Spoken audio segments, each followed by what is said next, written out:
Hello दोस्तों, स्वागत है आपका अपने यूट्यूब चैनल प्रतिभा ज्ञान पाठशाला में। आज हम भूगोल के और इतिहास के और उत्तराखंड के कुछ महत्वपूर्ण प्रश्नों को हल करेंगे, जो एग्ज़ाम के पॉइंट ऑफ व्यू से बहुत महत्वपूर्ण हैं। यदि आप इनको अच्छी तरह से देखते हैं तो आप इसको परीक्षा में कर ले जाएंगे और परीक्षा में आप इसका उत्तर सही करेंगे। आज का हमारा पहला प्रश्न है, भारत में सार्वजनिक डाक सेवा कब प्रारंभ हुई थी? तो कब हुई थी ये? 1837 में हुई थी। 1837। वैसे भारत में डाक सेवा का जनक कौन माना जाता है? भारत में डाक सेवा का जनक डलहौजी को माना जाता है। कौन? डलहौजी को माना जाता है, जिन्होंने हड़प्पा नीति भी अपनाई थी। ठीक है। अगला प्रश्न है, वर्तमान डाक विभाग की स्थापना कब हुई थी? 1854 में हुई थी। वर्तमान डाक विभाग की स्थापना 1854 में किसके कार्यकाल में? मैंने बताया था अभी, डलहौजी के कार्यकाल में। अगला प्रश्न है, भारत में प्रथम डाक टिकट किस गवर्नर जनरल के शासन में शुरू हुआ था? तो यही क्या हुआ था? लॉर्ड डलहौजी के शासनकाल में हुआ था। लॉर्ड डलहौजी के, आपको देखकर चलना है।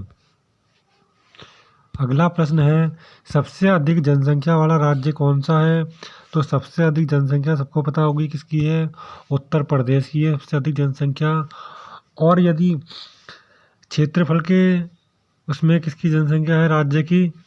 क्षेत्रफल में राजस्थान की जनसंख्या सबसे अधिक है, राजस्थान। तो आपको ध्यान रखना है।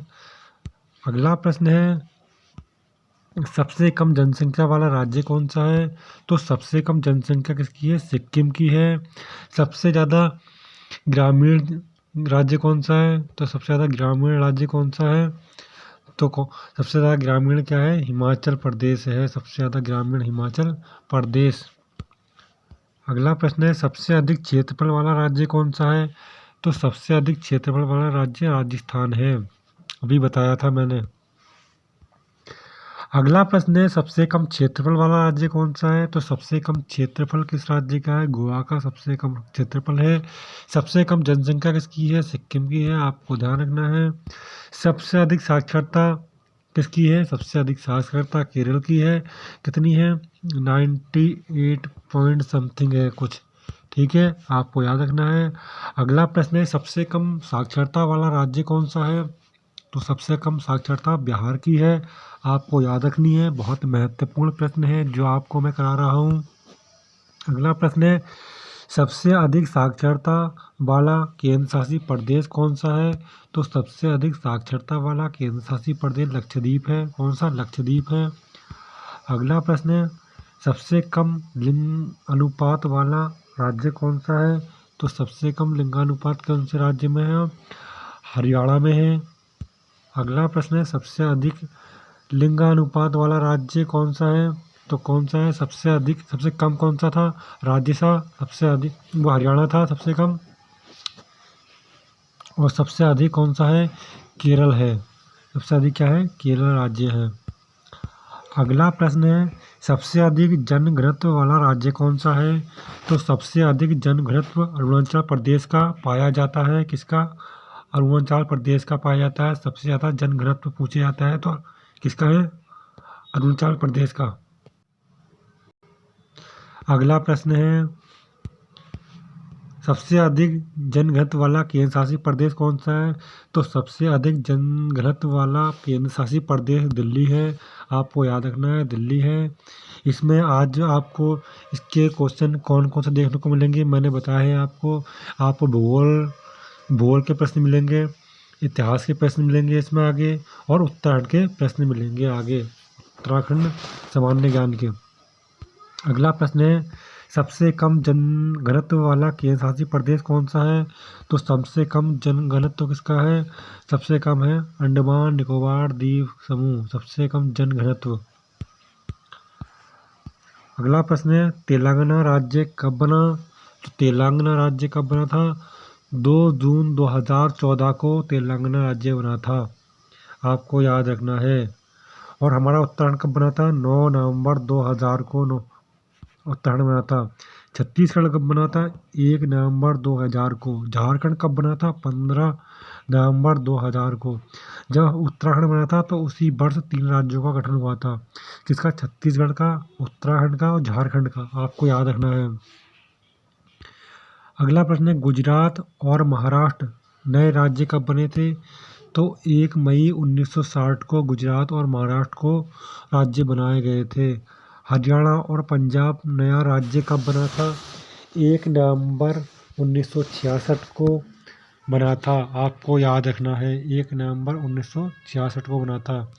अगला प्रश्न है, सिक्किम राज्य का गठन कब हुआ था? तो सिक्किम राज्य का गठन 16 मई 1975 को हुआ था। 16 मई 1975 को हुआ था। अगला प्रश्न है, गोवा राज्य का गठन कब हुआ था? तो गोवा राज्य का गठन 30 मई 1987 को हुआ था। कब हुआ था? 30 मई 1987 को गोवा राज्य का गठन हुआ था। आपको याद रख के चलना है। अगला प्रश्न है, छत्तीसगढ़ राज्य का गठन कब हुआ था? तो छत्तीसगढ़ राज्य का गठन अभी मैंने बताया था 1 नवंबर 2000 को हुआ था, छत्तीसगढ़ राज्य का गठन। अगला प्रश्न है, उत्तराखंड राज्य का निर्माण कब हुआ था?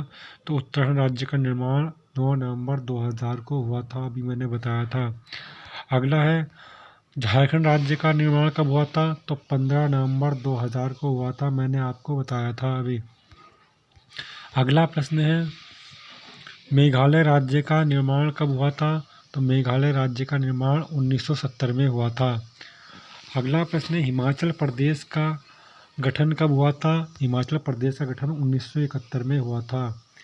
अगला प्रश्न है, मिजोरम व अरुणाचल प्रदेश राज्यों का निर्माण कब हुआ था? तो 1987 में हुआ था। अगला प्रश्न है, नागालैंड राज्य का गठन कब हुआ था? तो नागालैंड राज्य का गठन 1 दिसंबर 1963 में हुआ था। नागालैंड राज्य की जो राजभाषा है वो कौन सी है? राजभाषा इंग्लिश है या अंग्रेजी है? ठीक है। अगला प्रश्न है, मणिपुर, त्रिपुरा, मेघालय को पूर्ण राज्य का दर्जा कब दिया गया था?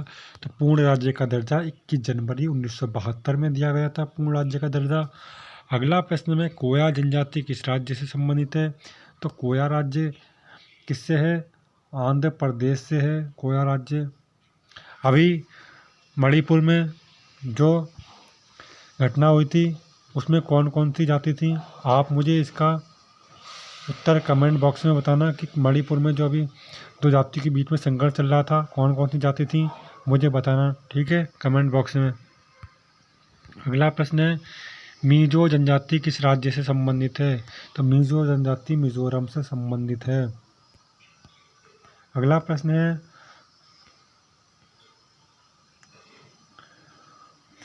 पनियान एवं इरुल जनजाति किस राज्य में निवास करती है? तो कहाँ करती है? तमिलनाडु राज्य में निवास करती है। अगला प्रश्न है, तमिलनाडु में आवो जनजाति किस राज्य से संबंधित है? तो असम से है। आवो जनजाति कौन से राज्य किससे संबंधित है? असम राज्य से संबंधित है। अगला प्रश्न है, टोडा जनजाति कहाँ पाई जाती है? तो टोडा जनजाति नीलगिरी की पहाड़ियों में पाई जाती है। अगला प्रश्न है, भारत की सबसे बड़ी जनजाति कौन सी है? तो सबसे बड़ी जनजाति भारत की कौन सी? गोंड है। अगला प्रश्न है, सोम्पेन नामक जनजाति किस राज्य से संबंधित है? तो सोम्पेन नामक जनजाति अंडमान निकोबार द्वीप समूह से संबंधित है। अगला प्रश्न है, ब्राह्मणी और ढोड़िया जनजाति किस राज्य से संबंधित है? तो दादर एवं नगर हवेली से संबंधित है। अगला प्रश्न है, चकमा और हलमात किस राज्य की जनजातियां हैं? तो ये त्रिपुरा राज्य की जनजातियां हैं। अगला प्रश्न है, ईश्वर का निवास स्थान किस नगर को कहा जाता है? तो ईश्वर का निवास स्थान प्रयाग को कहा जाता है। अगला है, 5 नदियों की भूमि किसे कहा जाता है? तो पंजाब को कहा जाता है। 5 नदियों की भूमि किसे कहा जाता है? पंजाब को कहा जाता है। अगला प्रश्न है, भारत का सबसे लंबा सड़क पुल कौन सा है? तो सड़क पुल कौन सा है? नेहरू सेतु बिहार, सोन नदी पर है ये, याद रखना है आपको। भारत का सबसे बड़ा म्यूजियम कौन सा है? तो इंडियन म्यूजियम कोलकाता सबसे बड़ा म्यूजियम है। अगला प्रश्न है, भारत की सबसे लंबी रेल सुरंग कौन सी है? तो पीर पंचाल रेलवे सुरंग 11,215 किलोमीटर कहाँ पड़ती है? जम्मू कश्मीर में है। भारत का सबसे बड़ा चिड़ियाघर कौन सा है? तो चिड़ियाघर है भारत का जूलॉजी गार्डन अलीपुर का कहाँ पर है? भारत का सबसे बड़ा चिड़ियाघर कौन सा है? तो जूलॉजी गार्डन अलीपुर कोलकाता में है, आपको याद रखना है। अगला प्रश्न है, भारत का सबसे बड़ा कैंटिलीवर पुल कौन सा है? तो हावड़ा ब्रिज कोलकाता सबसे बड़ा कैंटिलीवर पुल है। अगला प्रश्न है, भारत की सबसे लंबी मीनार कौन सी है? भारत की सबसे लंबी मीनार या ऊंची मीनार कौन सी है? आपको पता होना चाहिए, वो तो मीनार है। भारत का सबसे बड़ा गुफा मंदिर कौन सा है? तो सबसे बड़ा गुफा मंदिर एलोरा गुफा मंदिर है, औरंगाबाद महाराष्ट्र में पड़ता है ये। सबसे बड़ा कॉरिडोर गलियारा कौन सा है? तो सबसे बड़ा कॉरिडोर गलियारा सोमेश्वर मंदिर तमिलनाडु में पड़ता है ये है। अगला प्रश्न है, सबसे लंबी नहर कौन सी है? तो सबसे लंबी नहर इंदिरा गांधी नहर है। अगला प्रश्न है, सबसे बड़ी नदी द्वीप कौन सा है? तो माजुली द्वीप सबसे बड़ा द्वीप है, जो कौन सी नदी पर? ब्रह्मपुत्र नदी पर है। ब्रह्मपुत्र नदी कहाँ पाई जाती है? दक्षिण भारत में पाई जाती है। सबसे ऊंचा हवाई पत्तन कौन सा है? लेह लद्दाख है। कहाँ? लेह लद्दाख है।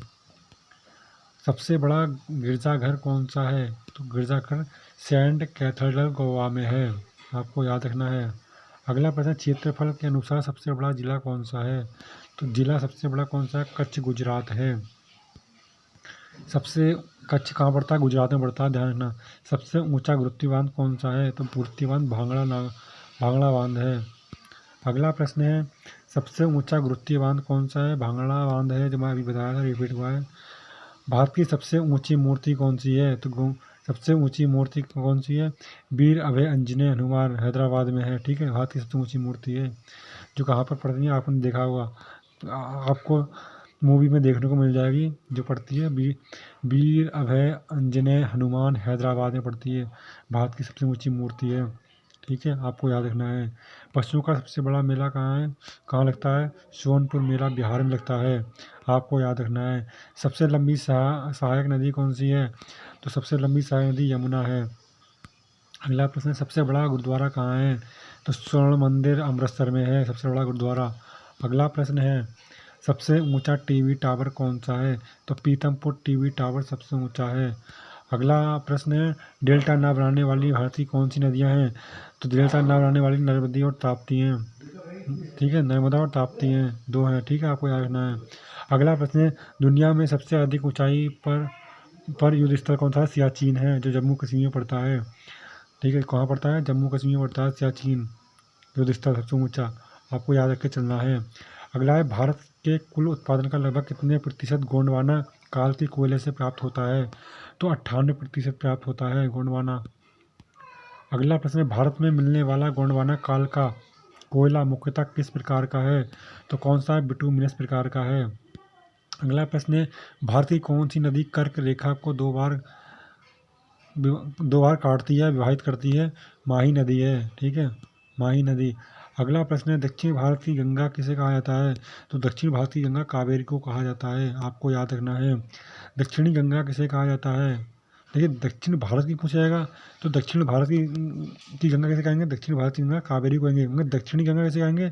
दक्षिणी गंगा कहेंगे गोदावरी नदी को। आप दोनों में अंतर आपको याद रख के चलना है। अगला प्रश्न है, जैविक मरुस्थल के नाम से प्रसिद्ध कौन सी नदी दामोदर नदी कौन सी है? दामोदर नदी है। अगला प्रश्न है, इसी में ही थोड़ा सा, यहाँ से हमारे उत्तराखंड के प्रश्न शुरू हो रहे हैं, आप इनको ध्यान से देखना। जो अभी भूगोल के प्रश्न आपको बताए गए हैं, वो अधिकतर बार बार रिपीट होते हैं परीक्षा में, उनको भी आप ध्यान से देखना वीडियो को। अगला प्रश्न है, गढ़वाल नरेश टिहरी रियासत, सुदर्शन शाह टिहरी रियासत के प्रथम नरेश कब से कब तक रहे थे? तो 1815 से 1859 के बीच तक रहे थे सुदर्शन शाह। सबसे पहले टिहरी पे शासन किसने किया था? तो किसने किया था? सबसे सुदर्शन शाह ने ही। अगला प्रश्न है, भवानी शाह 1859 से 1871 तक रहे थे। कब से? भवानी शाह 1859 से 1871 तक रहे थे, आपको ध्यान रखना है। भवानी शाह के बाद कौन आया? प्रताप शाह, जिन्होंने क्या किया था? प्रताप शाह ने अंग्रेजी शिक्षा की शुरुआत की थी। कब से कब तक रहे थे? 1871 से 1886 तक रहे थे, अंग्रेजी शिक्षा शुरुआत की थी। ठीक है, कब की थी? फिर इसमें है अगला प्रश्न, कीर्ति शाह, ये कब से कब तक आए थे? 1886 से 1913 तक आए थे।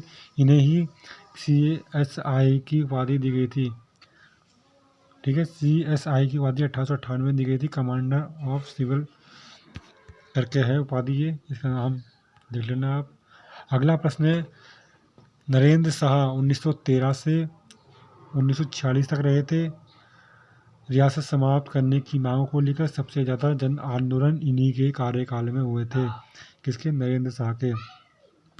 अगला प्रश्न है, मानवेंद्र शाह 1940 से 1949 अंतिम नरेश थे। ठीक है, क्योंकि 1 अगस्त 1949 को टेहरी का विलय किसमें हो गया था? उत्तर प्रदेश राज्य में हो गया था, उत्तर प्रदेश राज्य में हो गया था। परवार वंश की राजधानी श्रीनगर से टेहरी किसने बनाई थी? तो सुदर्शन शाह ने बनाई थी, 18 दिसंबर 1815 में बनाई थी सुदर्शन शाह ने। टेहरी में पहले पूछा था, सबसे पहला भूमि बंदोबस्त किसने कराया था? तो सुदर्शन शाह ने कराया था पहला भूमि बंदोबस्त टेहरी में। और भारत का पहला भूमि बंदोबस्त कौन सा था? 1812 में किसने कराया था? 1812 में किसने कराया था? इसमें गोरखाओं ने कराया था। और 1815 में ब्रिटिश द्वारा भूमि बंदोबस्त शुरू हुए थे, जिसमें पहला ब्रिटिश द्वारा बंदोबस्त किसके कार्यकाल में हुआ था? गार्डनर के कार्यकाल में हुआ था, 1815 में। अगला प्रश्न है, टेहरी रियासत के प्रथम नरेश कौन थे? तो टेहरी नरेश के प्रथम नरेश सुदर्शन शाह थे। नरेंद्र शाह के बाद युवराज मानवेंद्र शाह का राज्याभिषेक कब हुआ? तो कब हुआ था? 1946 में हुआ था, आपको याद रखना है। प्रथम बार सुमन दिवस कब मनाया गया? तो 25 जुलाई 1946 को प्रथम बार सुमन दिवस मनाया गया था। श्रीदेव सुमन कब शहीद हुए थे? तो 25 जुलाई 1944 में शहीद हो गए थे। जब 25 जुलाई 1944 में शहीद हो गए थे, उनके 2 वर्ष बाद ही मनाना प्रारंभ किया गया था सुमन दिवस। अगला प्रश्न, टेहरी में अंतरिम सरकार की स्थापना कब हुई थी? तो टेहरी में अंतिम सरकार की स्थापना कब हुई थी? 15 फरवरी 1948 में हुई थी। अगला प्रश्न है, 4 सदस्य पंजाब मंडल द्वारा एवं 1 सदस्य टेहरी रियासत द्वारा चुना गया था। अगला प्रश्न है, संयुक्त प्रांत में विलीनीकरण से पूर्व टेहरी में विधानसभा चुनाव कब हुए? 12 अगस्त 1948 को हुए थे। प्रजा मंडल को 24 सीट प्राप्त हुई थी, प्रजा हितैषी सभा को 5 सीटें। ठीक है, अगला प्रश्न है, टेहरी रियासत का भारतीय गणराज्य में कब विलय हुआ? 1 अगस्त 1949 को हुआ था। अगला प्रश्न है, प्रथम, देखिए यहाँ से हमारे क्या प्रश्न शुरू हो रहे हैं? यहाँ से हमारे इतिहास के प्रश्न शुरू हो रहे हैं, आप इनको याद करके चलना। और महत्वपूर्ण प्रश्न है ये, सभी एग्जाम में बार बार पूछे जाते हैं। प्रथम विश्व युद्ध कब लड़ा गया था? तो प्रथम विश्व युद्ध कब लड़ा गया था, आप बताना। तो 1914 से 1918 के बीच में लड़ा गया था। और द्वितीय विश्व युद्ध कब हुआ था? तो 1939 से 1945 के बीच में हुआ था द्वितीय विश्व युद्ध, 1939 से 1945 तक। ठीक है, द्वितीय विश्व युद्ध हुआ था। अगला प्रश्न है, किसके शासनकाल के दौरान मराठा सत्ता सर्वोच्च शिखर और सत्ता पर थी?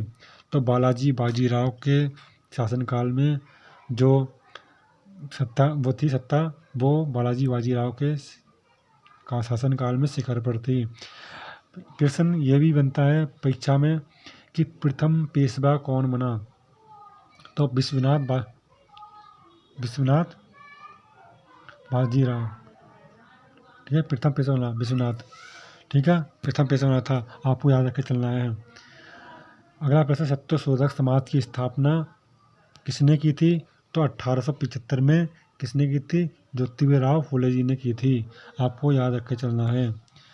भारत में राष्ट्रगान जनगण मन के रचयिता कौन है? तो रविंद्रनाथ टैगोर है, सबको पता हुआ। जनगण मन कौन सी भाषा में है? संस्कृत भाषा का में है, कौन से संस्कृत भाषा का में है, आपको याद रख के चलना है।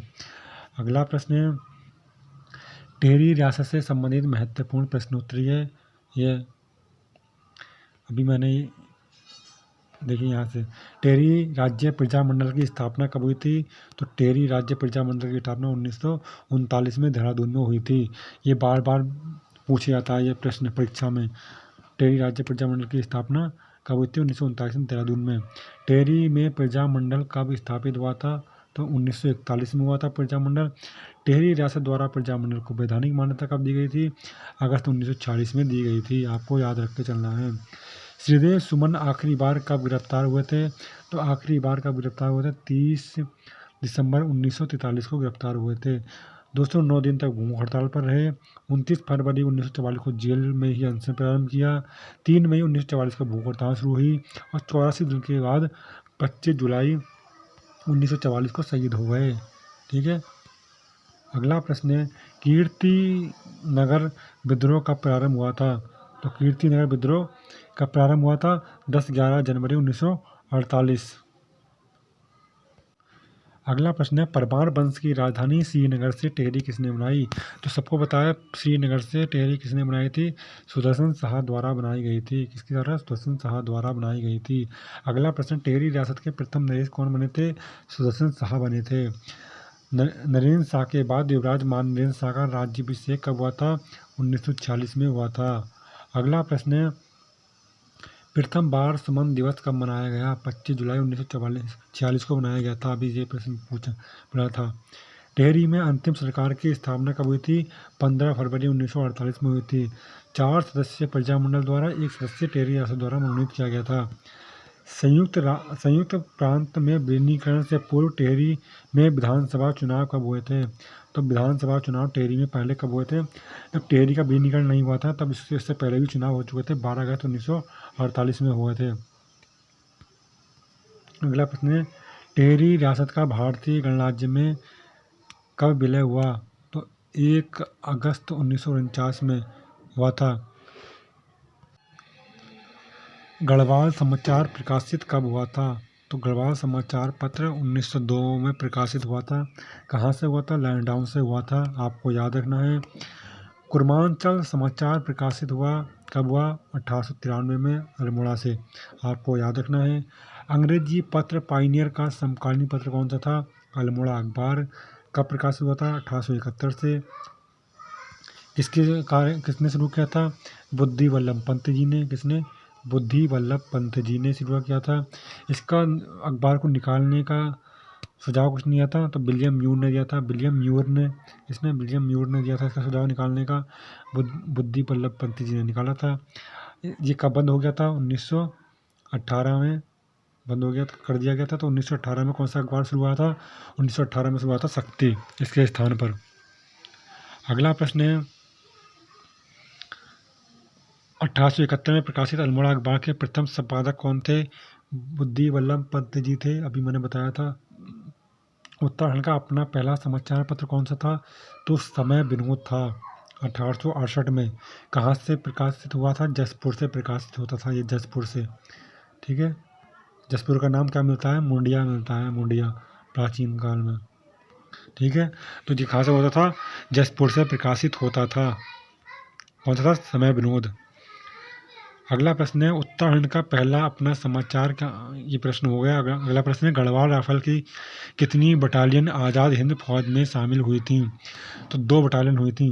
2/18 बटालियन और 5/18 बटालियन जो किस में शामिल हुई थी? आज़ाद हिंद फौज में शामिल हुई थी। पूछा जाता है प्रश्न, बहुत इंपॉर्टेंट है। अगला प्रश्न है आज़ाद हिंद फौज द्वारा किस उत्तराखंडी को अदम्य शौर्य के लिए सरदार जंग से नवाजा गया था? तो लेफ्टिनेंट कर्नल पीसी रतौरी जी को। अगला प्रश्न है रक्त क्रांति के नाम से जानी जाती है सालम क्रांति कब हुई थी? अल्मोड़ा में हुई थी। कहाँ हुई थी? अल्मोड़ा में हुई थी सालम क्रांति। अगला प्रश्न है कुमाऊं क्षेत्र का 1942 का प्रणेता किसे कहा जाता है? राम सिंह आज़ाद जी को कहा जाता है। बहुत महत्वपूर्ण प्रश्न है, आपको याद रख। आज के हमारे ये प्रश्न इतने ही थे। इनको आप अच्छी तरह देखना। यदि आपको ये प्रश्न अच्छे लगते हैं तो वीडियो को लाइक करें, शेयर करें। और यदि मैंने जो आपसे प्रश्न पूछे हैं कि मणिपुर में कौन कौन सी जाति के बीच में संघर्ष हुआ था, आप उसका उत्तर भी मुझे कमेंट बॉक्स में बताएं। आज के लिए धन्यवाद। जय हिंद।